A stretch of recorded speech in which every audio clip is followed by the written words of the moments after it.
اسی وقت انشاءاللہ آپ کی دعا مبارک ہو، انشاءاللہ مٹائی کھلائیں گے پھر بسم اللہ کے ایسا وظیفہ آپ کو آج دیتا ہوں کہ انشاءاللہ العزیز آپ نے وہ پڑھنا ہے اور فوری آپ کا کام ہونا ہے انشاءاللہ۔ ایسا عجیب و غریب وظیفہ بسم اللہ کا وظیفہ پڑھتے ہی آپ کی تمام پریشانیاں ختم۔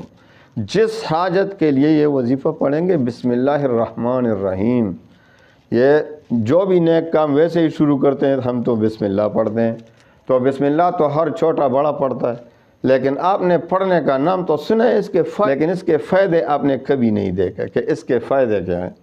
بسم اللہ میں اتنے فائدے ہیں، بسم اللہ جو کام بھی آپ دیکھو شروع کریں بسم اللہ سے وہ کام پورا ہو کر رہے گا انشاءاللہ۔ نیک کام پہ، برے کام سے اللہ ہمیں بچائے، نہ اس پر بسم اللہ پڑھنا ہے۔ تو نیک کام پہ بسم اللہ جو بھی ہم پڑھتے ہیں، جو بھی کام کرتے ہیں، کاروبار شروع کرتے ہیں، جو بھی شروع کرتے ہیں، قرآن عظیم کی تلاوت کرتے ہیں، جو بھی کام شروع کرتے ہیں ہم بسم اللہ پڑھتے ہیں۔ تو بسم اللہ کے ایسا وظیفہ آپ کو آج دیتا ہوں کہ انشاءاللہ العزیز آپ نے وہ پڑھنا ہے اور فوری آپ کا کام ہونا ہے انشاءاللہ۔ ایسا عجیب و غریب وظیفہ بسم اللہ کا دیتا ہوں۔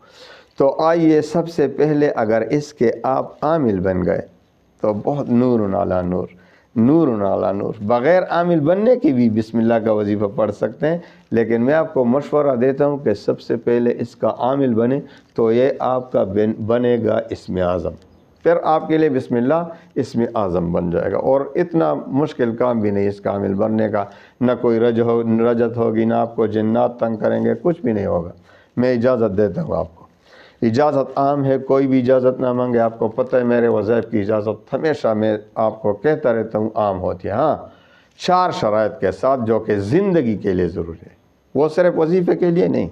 وظیفہ بھی اسی وجہ سے کام کرے گا اگر آپ میں یہ 4 شرائط ہوں، اور ویسے ہی زندگی میں دنیا و آخرت میں کامیابی کے لیے بھی وہی 4 شرائط ضروری۔ نمبر 1 نماز کی پابندی، یعنی توحید کے بعد سب سے پہلے توحید ہے نا، اللہ پہ یقین، محمد مصطفیٰ صلی اللہ علیہ وسلم کی رسالت، جنت و دوزخ، وہ سارا توحید۔ اس کے بعد ایمان کے بعد سب سے پہلے، کیونکہ ایمان کے بغیر تو کوئی نیک عمل کی کوئی قدر و قیمت ہے ہی نہیں، تو سب سے پہلے ایمان کے بعد سب سے پہلے شرط نماز کی شرط۔ ہم مسلمان ہیں الحمدللہ، نماز کی پابندی، کیونکہ جو 5 وقت کی نماز پابندی کے ساتھ نہیں پڑھتا تو اس سے تو اللہ ناراض ہو جاتے ہیں، تو وظیفہ کون قبول کرے گا، دعا کون قبول کرے گا؟ تو سب سے پہلے 5 وقت کی نماز دنیا کے لیے بھی ضروری، آخرت کے بھی، خصوصاً آخرت کے لیے اللہ نے ہم پر فرض کیے ہوئے ہیں۔ ویسے 50 تھی، اللہ کا کرم، اللہ کی کرم نوازی کے 5 رہ گئے، اور ثواب وہی 50 کا ہمیں ملتا ہے، وہ تفصیل ہے اس میں نہیں جاتے۔ تو ہم نے 5 وقت کی نماز پڑھنی ہے، ابھی سے آپ وعدہ کریں۔ دوسرا شرط رزق حلال کی طلب، کہ بھئی میرے پیٹ میں حرام جا رہا ہے یا حلال۔ اگر خدا نخواستہ حرام جا رہا ہے تو پھر تو وہ دعا قبول نہیں ہوتی حدیث کے مطابق۔ جس پیٹ میں حرام مال پڑا ہو، جو حرام حلال کی تمیز نہیں کرتا، اس کی دعائیں رد ہو جاتی۔ تو رزق حلال کی طلب کریں۔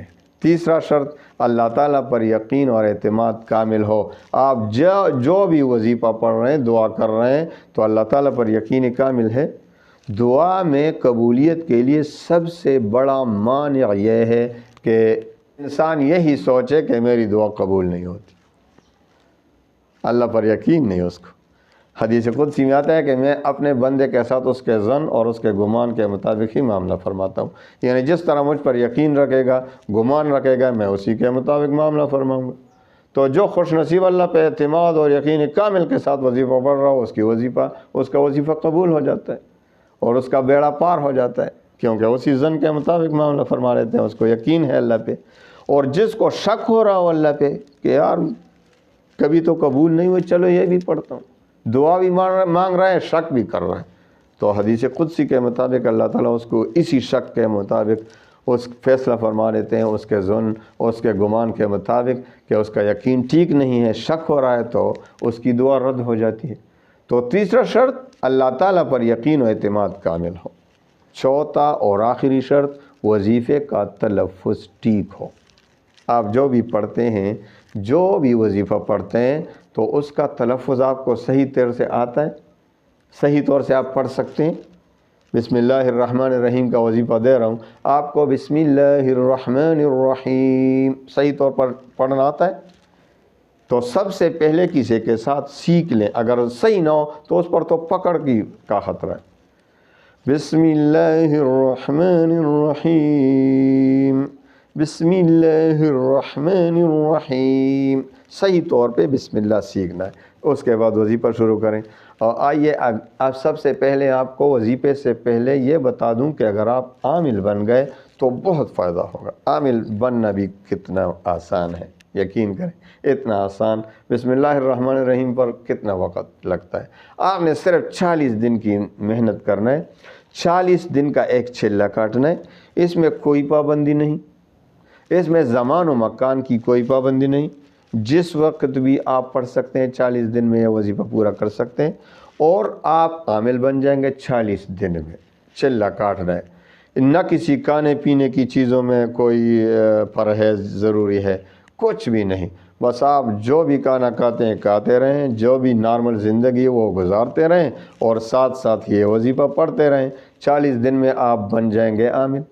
تو 40 دن میں آپ نے مقررہ تعداد پورا کرنا ہے 1,25,000، 1.25 لاکھ، اور 1.25 لاکھ تعداد پورا کرنا یہ آپ کی مرضی پر نہیں، بلکہ یہ آپ 40 پر تقسیم کر دیں گے تو 3,125 بنتے ہیں۔